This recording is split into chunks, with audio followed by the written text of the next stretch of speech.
Hello guys, magandang gabi sa inyo lahat. Turo ko kayo paano manahin ng sapatos. Ayan po. Tanggalin nyo muna yung swelas niya sa loob. Tapos yan, tusukin nyo po sa labas, pupunta sa loob. Ayan. Gamit ko po dyan ay itim na sinulid. Ayan po. Tinatansya ko na po kung saan dapat tusukin. Doon po kayo unang tumusok doon sa medyo maluwan para pagbubuhol, pag magtali na yung dalawang dulo, pag magtagpo na doon po sa maluwag. High cut po kasi yan, patahi lang po sa akin. Yan po yan, pagka ganyan po mga malilit na sapatos, tansyahin na po isandi pang sinulid na itim, yung pang ano po, pantay talaga ng sapatos.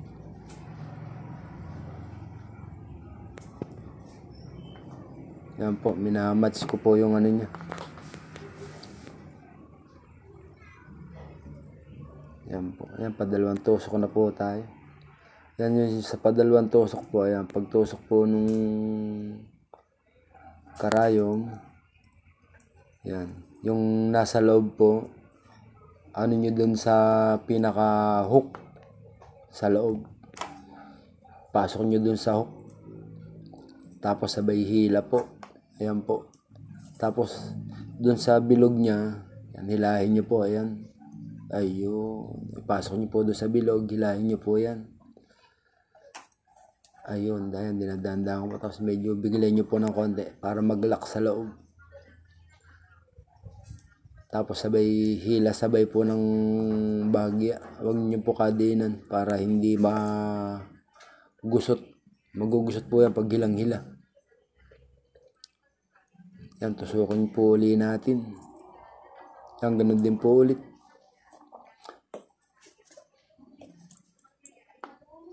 Kahit sa medyo kalahati po, kung saan po kayo maluwan, dyan nyo po kunin yung bulang. Ayan po, pasok nyo po ulit doon sa hook. Dahan-dahan nyo pong hugutin ulit hanggang sa makuha nyo yung pabilog ulit. Huwag nyo pong hugutin lahat. Tira nyo po yung dulo. Pag naipasok nyo na po dun sa butas na bilog yung sinulid, hilahin nyo na. Yan, paulit-ulit lang po, ganyan. Yan, ganyan po. Yan. Yan, ganyan lang po. Ayan. Tusok lang po ng tusok. Paulit-ulit. Hanggang sa matapos. Paulit-ulit lang po yan. Ganyan lang po. Hanggang sa uli. Ngayon po, pagka ako'y naputulan sa labas, kaya sa loob, madali lang po yun. Ayan, katulad yan. Yan. Hugutin nyo po ganyan. Yung, ayan, halimbawa naputol po. Ayan.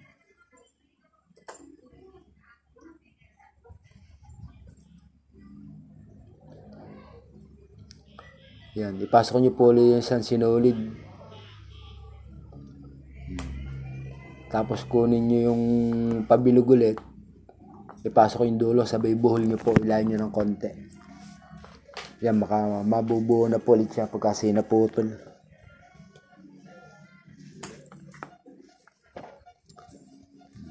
Basta ganyan lang din po, maano nyo na po yung diskarte dyan pag maputulan kayo. Marami pong diskarte dyan pag naputulan ng sinulid. Kahit sa labas po, parang hindi po idinuksong. Hindi po makikita yung duksong niyan.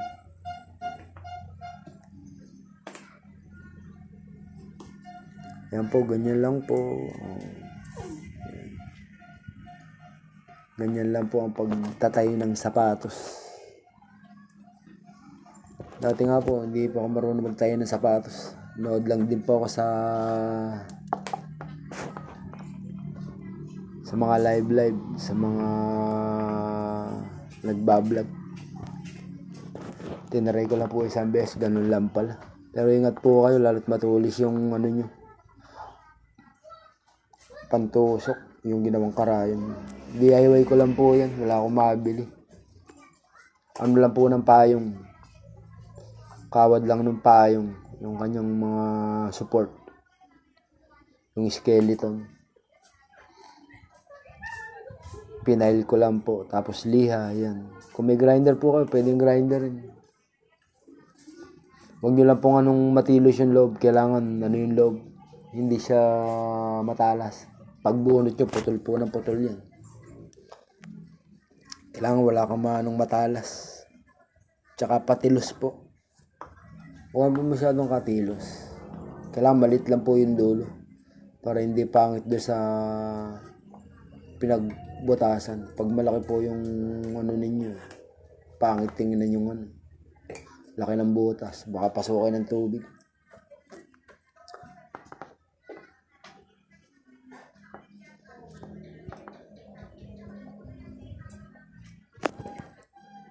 Yan po, ganyan lang po.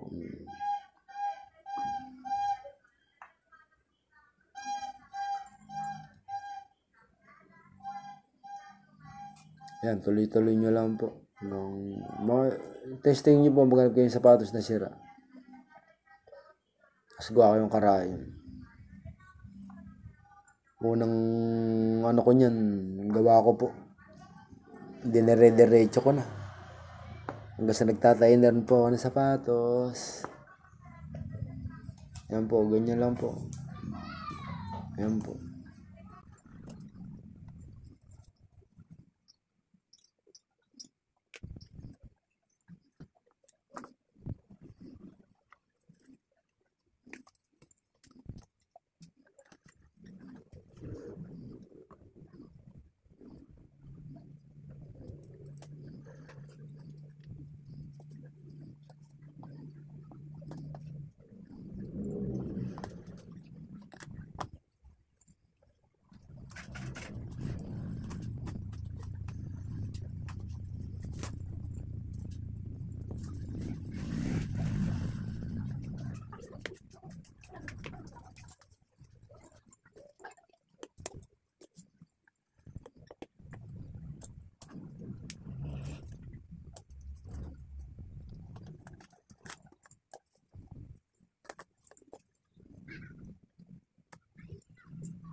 Yan po, patapos na po yan.